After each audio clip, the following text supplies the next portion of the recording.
hockey. Yeah. My favorite. It's Judd's Hockey Show. Well, the Wild, AJ Fredrickson scored 4 whole goals last night. Filip Gustavsson, who we'll talk about, he's played very well, shuts out the Seattle Kraken. The Wild scores 4 goals. They score 3 of them in 1:42 of the first period in that quick of time span early in the game. There's a lot to get to. There's a lot to get to that's good, as the Wild's now won back-to-back games. But let's start off with the bad news again, because it just continues to grow. Marco Rossi takes a shot to the side of, I believe it was the left knee from Matt Boldy, leaves the game, doesn't return. Looked a lot like a friendly fire version, of what happened to Jonas Brodin, who's still not back. He's skating in Colorado. But just to go through the list, so last night, not that this is a huge loss. In fact, I think it helped, because Marcus Johansson was sick, so Liam Öhgren got a chance to come up and play and scored. Mm-hmm. Yep. But still, he's a top 6 guy. He's out. Jules Eriksson Ek is out. Not skating yet. Kirill Kaprizov is out. Not skating yet. So progressing off the ice. Yeah, progressing off the ice beautifully. Your best center is out. Your best player is out. Marco Rossi is now out. We don't know. It didn't look good. John Hines, I know you're going to be shocked by this, had no update after the game. Nothing to offer. He didn't know. He walked in and told the trainers, I don't want to know before I meet with the media. Don't tell me anything. He plugged his ears like a kid and walked away. Marcus Foligno, who might be back here shortly, has now missed 2 consecutive games. And before you roll your eyes on that one, defensively, he's a very good contributor. So he's out. Brodin is out. It is uncanny how it's been 2 years now. And I think this year is worse, obviously, because of Kaprizov. But it is uncanny how many games and important players this team has missed. Yeah, and I've seen people say, like, what's going on with the medical staff? I feel like some of the stuff you just can't avoid. Like, there'd be certain things where guys come back and, maybe they rush them back too quickly. Like this Rossi thing last night, that was simply his own teammate shooting a puck off the side of his knee. Unfortunate, because frankly, with today's padding, especially with like today's shin pads, it's like battle armor. You might as well be a knight of the round table with how much armor is on your body. It hit like the smallest little inkling of skin and like open knee to where, he has to be taken out of the game. The good news about Marcus Foligno is apparently he's going to be expected back by Saturday's afternoon tilt against Buffalo, which I've had scheduled on my calendar. I don't know if you remember Marcus Foligno's comments about Buffalo a couple months back. Obviously, the Wild aren't in tip-top shape, and I guess neither are Buffalo, so it might not be the fireworks I was expecting originally, but it's just incredible how night after night, Judd, this team, and frankly the fan base, is being put through this emotional roller coaster of, you've been playing some pretty bad hockey recently because you have the crutch to lean on. You are missing 2, if you're missing your best player, arguably your second best player in a sense. Now, other guys like your maybe best defender, but second best defenseman is out. You don't really know when he's going to come back exactly. You're now a vocal captain who he's known to get the crowd going. He's had, frankly, a season where it was like an unbelievable shooting percentage. That's not really the player he is, and he's getting older and all this stuff. But now he is missing time. He's expected back soon. An illness, of course. They can't even just get by with some Pepto-Bismol for the night. No, he's so sick he cannot play. The good news there is we got to see Liam Öhgren. The bad news is we've yet to still see David Jiricek, who, what is going on? How can this guy not, can he take a face-off now? Can we throw him at the center position for the foreseeable future? How is he still not getting ice time? I'm still baffled by this. He's just wasting away. He's 22 years old, 21 years old, so I'm not actually that mad about it. But he's like, I don't understand the point of this, because we see game after game, scratch. Has there been some off ice? No, the Athletic has a big piece about it. Joe Smith did one. Talked to the kid, talked to Hines, talked to a bunch of folks about it. No, it's according to the way it's being painted, he was brought up because he is their next best defenseman, and they were fearful that if they lost another defenseman, because they are down to, I think they have one move left as far as non-emergency recalls. So Oh, okay. Öhgren's an emergency recall. So unless they change that and burn a demotion, they're going to have to send him back on Saturday, because I'm guessing that unless Johansson has the bubonic plague, that he's going to be back on Saturday. So All that's the reason. But it is. I mean, I am still with you. I would have preferred that you call up a defenseman, just park in the press box.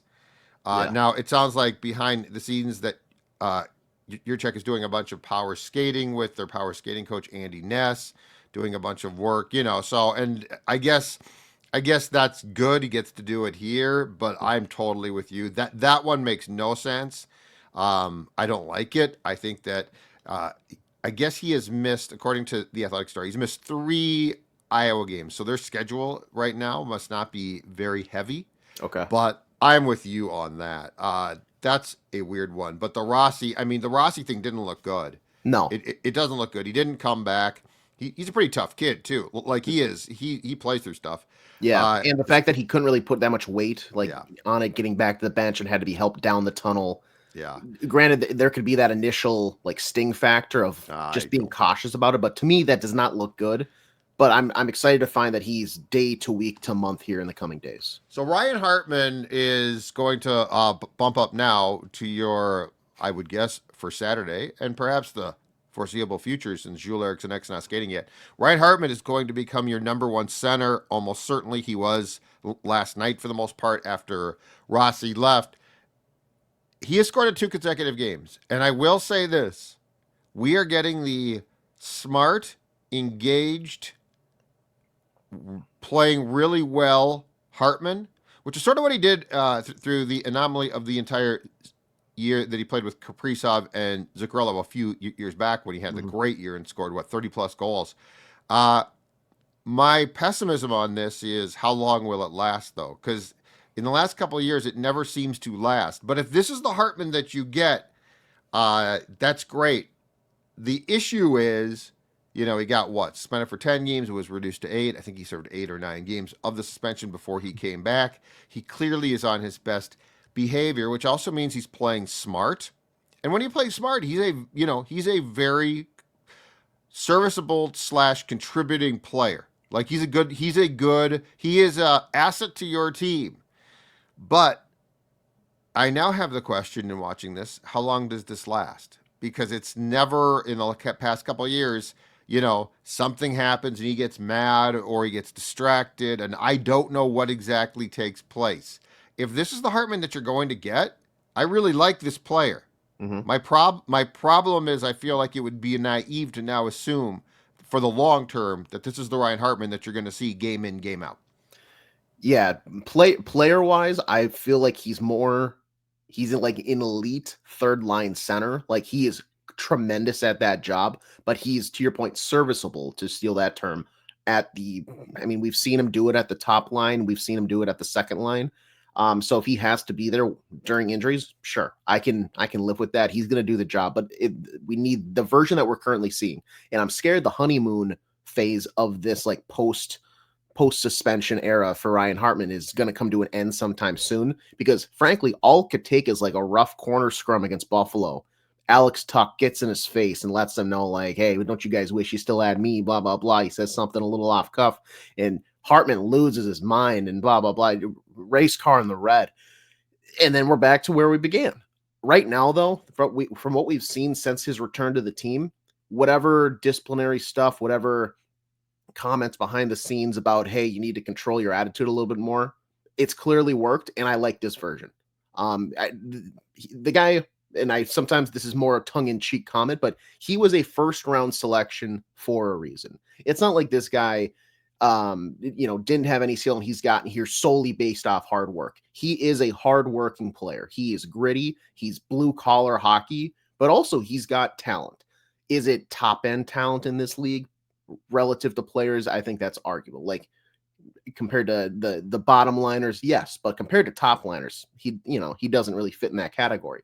But he does have talent, and when he matches that with this kind of controlled, disciplined game, he is insanely beneficial for the Wild. A guy that, maybe you hate to play against him, but you love when he's on your team. Right now, we're in that phase, so I'm just fine with Ryan Hartman. This has been a very, very fun few games since he's come back, but I'm just, it's always going to be in the back of my head, like, when are we going to tiptoe back over that line? Because I think it could be Saturday, it could be 3 Saturdays from now. We just don't know. And what's weird about that is when it happens, he loses all focus.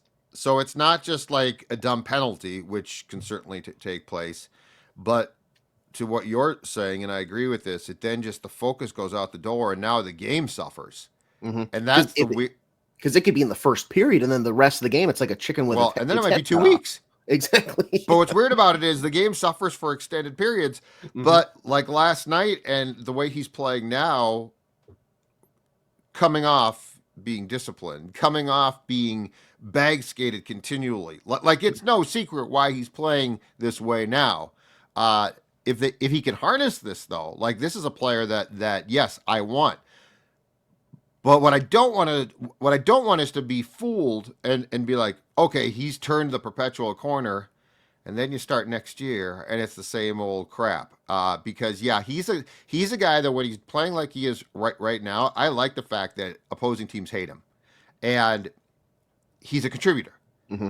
And then when you sort of go away from that, what you get is a guy that takes penalties, that doesn't win as many faceoffs. Hines said among the things that Hartman's doing well after the game last night is he is actually winning some faceoffs, things like that. Like it's all focus. Mm-hmm. It's all focus, and he has the skill. Yep. But the question is, can he put the brains? Can he long term put the brains behind it to continue that? And I think that it's easier for him, especially after a long break with the 4 nations, with the suspension, to say, I gotta lock in here and be on my best behavior, because you've talked about multiple times on this show throughout the season, is he a potential buyout candidate? Because the Wild are going to have a lot of money coming back. It's going to be very easy, I feel like, for him to just focus up, be on his best behavior for 20-some games and a first-round sweep. And then, you know what? I don't even remember that Ryan Hartman. He's turned a cheek. It's a new page. Right. And we get fooled. Yeah, exactly. And we get fooled. All right, the drought is over. Matt Boldy scores 2 goals. 11-game drought. I believe the stat I saw was that he has had 3 droughts this year of 9 or more games without a goal. Now, Hines has continually tried to sing his praises. My observation on Hines is I think Hines knows that Boldy is sensitive enough that if he reams him out publicly, it better be because he thinks he absolutely sucks. Mm-hmm. Which he hasn't absolutely sucked at all. But he's going through these phases that you cannot have.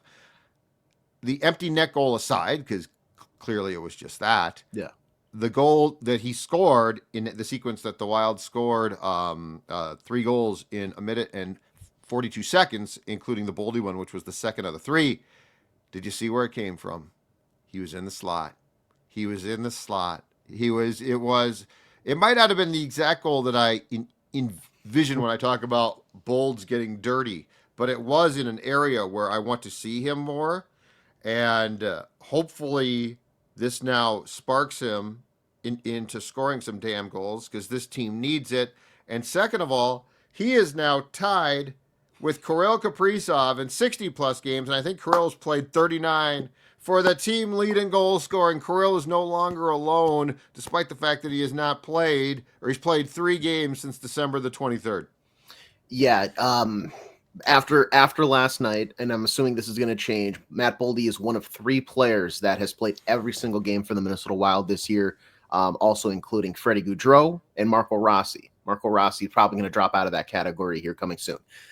But 32 extra games for Matt Boldy, and now he has matched that feat. 23 goals on the season by Kirill Kaprizov. So congratulations. That goal, though, that you're talking about, the second goal of the game for the Wild, it had a little bit of everything that we want to see from Matt Boldy. It was a good hold at the blue line, using physical play to get positioning, a nice little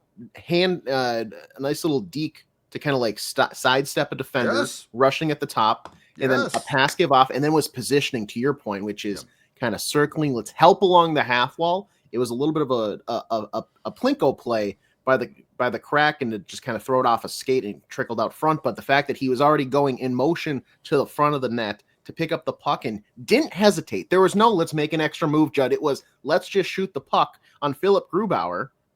And guess what? The puck goes in because, one, you hit the net. That was a refreshing sight last night. But two, because you put yourself in a good position. That was fantastic. With the outlook of this team, they're going to need a heck of a lot more than that for the coming couple of weeks. But that was a good sign of life. Are we now turning the corner for hot every night in the play Matt Boldy, or is this just a flash in the pan? I think that'll be interesting to see. But it was nice to know that, hey, he can score goals. I know it's been a while, but he can still score goals because there was a lot of concern on my end because did he just pack it in for the year and with no help?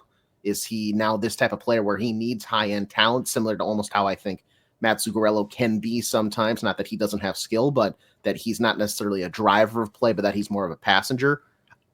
I have felt that Matt Boldy, when he's on his game, can drive play. Last night seemed to be the case. Hopefully they get that more from him. Yeah, and so the against the Kings on Monday night, the pass that he made to Zuccarello that set up the, I think, eventual game winning goal was also a nice pass. I think I think that gave him, because the puck went in for Mats, I think in a weird way that gave Boldy some confidence as well. And I agree with Hines. It's not like Matt is playing really poorly. Like, it's not like he's completely forgotten his assignments and things. I mean, he has not. But the fact is, you can't, despite what Hines says or does not say, this kid has to score. Like, you have to get, like, he has to get goals. He has to find a way to get goals. The puck, he talked.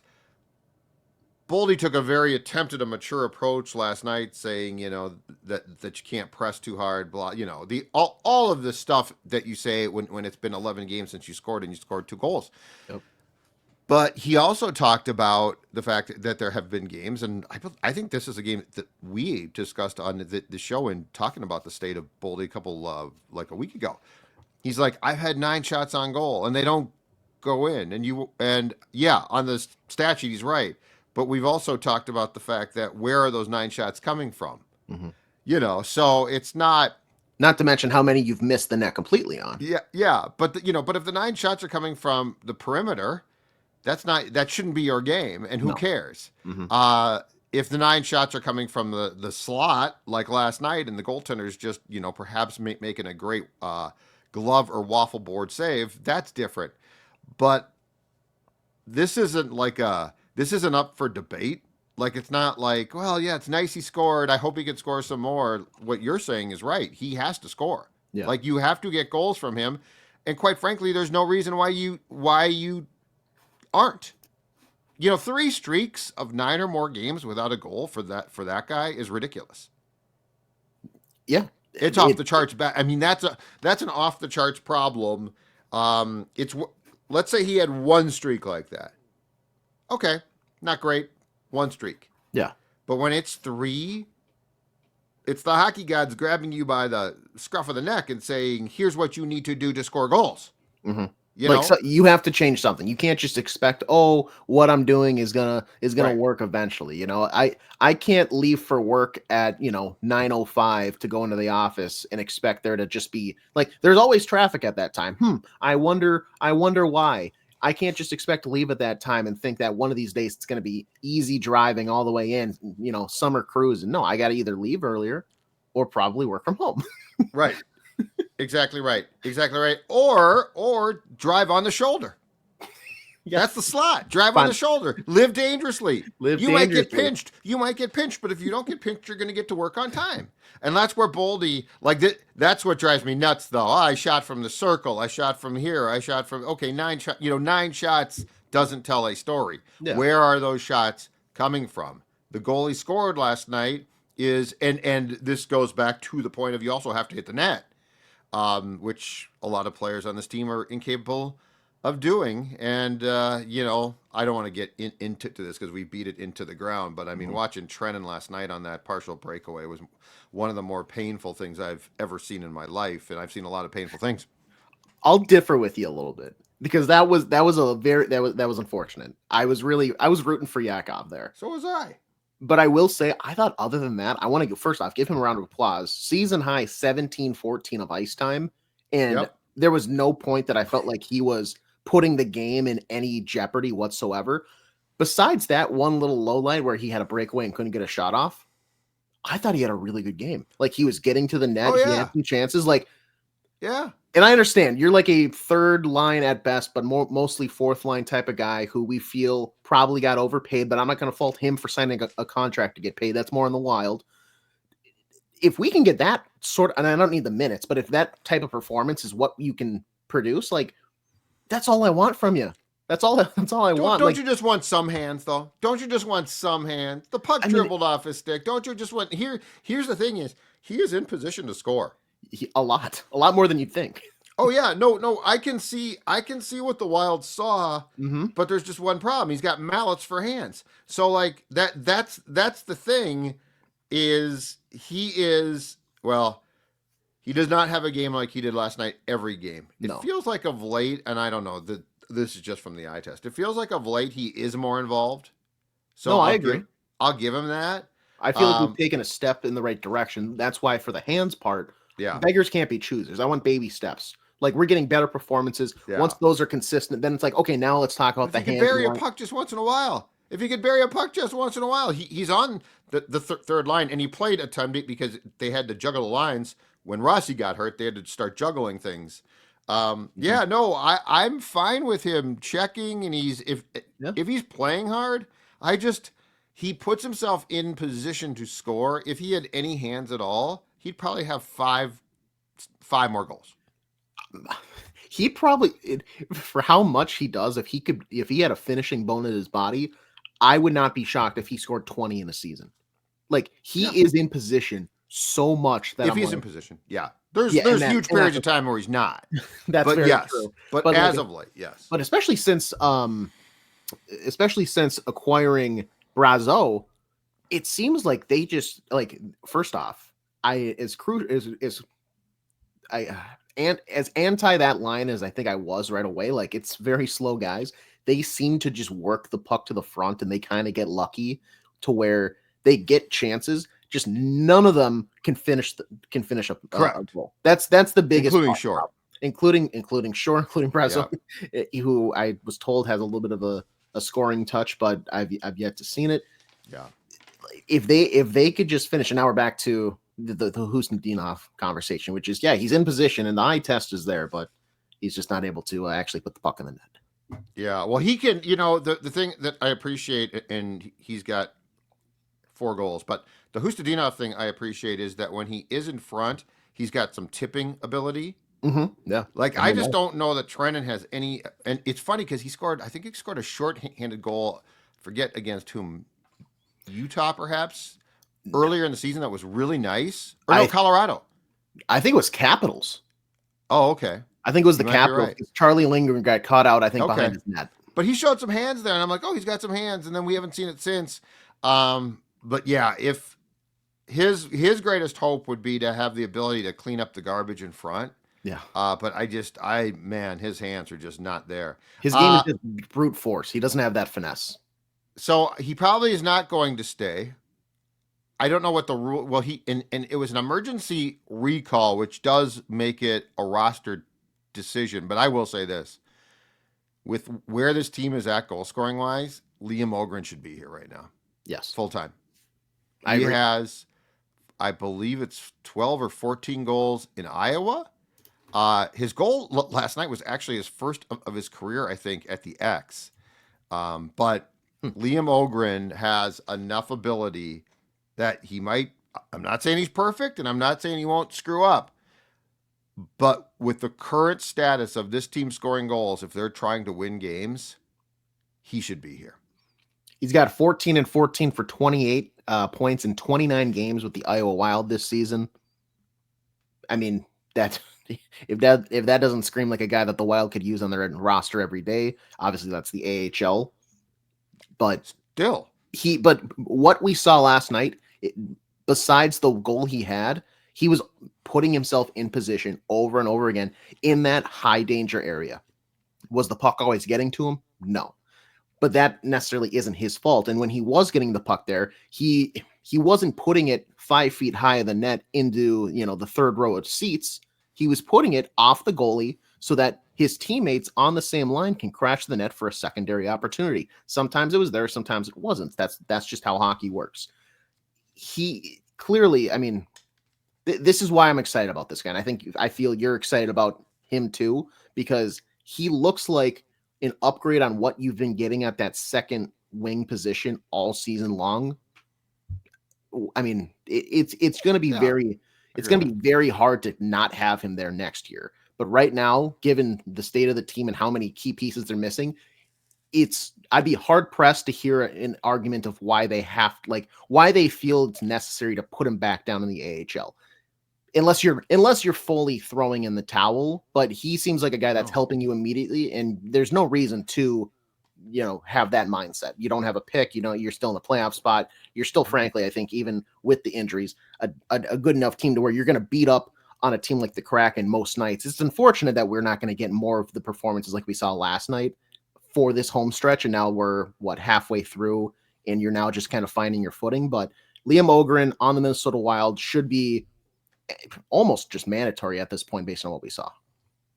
Yeah, and I'm guessing if yes, John Hines, and he was truthful about it, that he would tell you that they don't trust Öhgren perhaps all over the ice as much as they trust Johansson. But my comeback would be this: well, that's fine, but you're desperate to score goals. Yeah, and so at some point in time, the fact that Johansson circles the net, and then he comes out on the other side of the net, and then he goes towards the blue line, and then inevitably the puck disappears off his stick. I would much prefer to have a guy do what Öhgren did last night, which is put himself in position to score. And if he screws up defensively at times, I'm not saying that that's good, but you are desperate. You scored last night. You scored early in the first period in a minute 42, 3 goals. You did not score another 5-on-5 goal. You scored an empty net goal, but it is not like the goal scoring problems are gone. No. You had a really great start. Seattle was coming off a back-to-back after they beat the Blackhawks, I think 6-1. On Tuesday night, you had a fantastic start. That's awesome, but you didn't score again. And the third period, you went into a complete shell, and you did on purpose. That was TNT, the third period. Anyone who stayed up, it was a perfect way to fall asleep. Because that third period was nothing more than we're going to trap and go into a shell and be defensively structured, and we're not going to give up goals. And that gets to my last talking point here, Age, which is Filip Gustavsson. He's now started 12 of 15 games. He has played extremely well, got the shutout last night, and now in the month of March, he is 5-2-1, leads the league with a .944 save percentage, tied for first with 2 shutouts, second in wins, those 5 wins, and third in the league with a 1.73 goals against average. He is on a now semi-regular basis, aside from the Blues game, saving their bacon. He's playing an absolute ton. This is the guy that we definitely saw earlier in the season at times. And without him, because Seattle came out, before the Wild scored the 3 quick goals, Seattle came out playing pretty hard, pretty well. Yeah. They definitely had a spurt from how they had played in Chicago. But Gustafsson deserves a lot of credit, and John Hines is riding him now, not playing Fleury. That's great. I do wonder about the tiring factor, because they're playing a lot of games, and I know that they're not back-to-backs, but it's still a lot of games in a short period of time. But Gustafsson has probably been the hero of this entire thing when you look at the fact that the Wild can't score goals, and you look at the primary scores of games, and he is, essentially on a regular basis holding teams to 1, 2, or 3 goals. Yeah, he's been sort of a savior for this team, and for the playing aspect and on leaning on him so heavily here, I'd imagine there's got to be a factor of being at home for essentially the whole month of March, where they might have some sort of it might be easier for recovery options because they have so much tech and just medical training now, to where it might be easier for him to feel rejuvenated at home than if they're on the road and have to pack up the plane and then let's fly to Calgary and we're going to unbox everything and all this stuff. So I'd imagine that's part of it. And when you do sort of get down to the final couple weeks, when you know kind of, okay, do we have a good foothold in the wild card one position, and we can maybe drop a couple games, but whatever, maybe that's where we'll mix in a Marc-Andre Fleury a little bit more, because I think come playoff time right now, there's no reason for it not to be Gustavsson. He has been, I mean, besides the off night here and there, he's been the reason why they're in a lot of games. For a team that really hasn't been able to score since the Four Nations, they are really relying on him for solid play, and he's been putting it forward 9 times out of 10. And I would say even the one time that he's not, it might be the defense out front kind of hanging him out to dry, not necessarily his fault. So credit to him for a guy that I think last season we saw a dip because we didn't see him come into camp the most in shape and everything like that. And there was some skepticism there. This season, he has clearly taken the leading goaltender job seriously. He has rarely kind of been off his game. There's been some valleys for sure, but the most part, it's been a lot of peaks and highs. This has been a season where it doesn't is high on like Jesper Wallstedt as I was and somewhat still am. It doesn't really rush me into okay, we got to get that guy in here. Like now this is the Gus Bus show. He's clearly driving this team. He's been a really good rock, even if he doesn't get the praise and kind of flowers that he does, like we're giving him now. This has been a very good stretch of hockey. Hopefully it continues, because that's going to be crucial for them to make the playoffs, and if they want to have any success in the postseason. All right, sir. So 1 game left in a 7-game homestand. Still, I believe 3 home games in the month of March left after that. The Buffalo Sabres, another eminently beatable team, come to town on Saturday, as you talked about with the fact that former Sabre Marcus Foligno sent astray their way by basically saying, at least we're not Buffalo like 2 months ago. So anyway, Age, we are done. Back soon again with Judd's Hockey Show. Thanks for watching.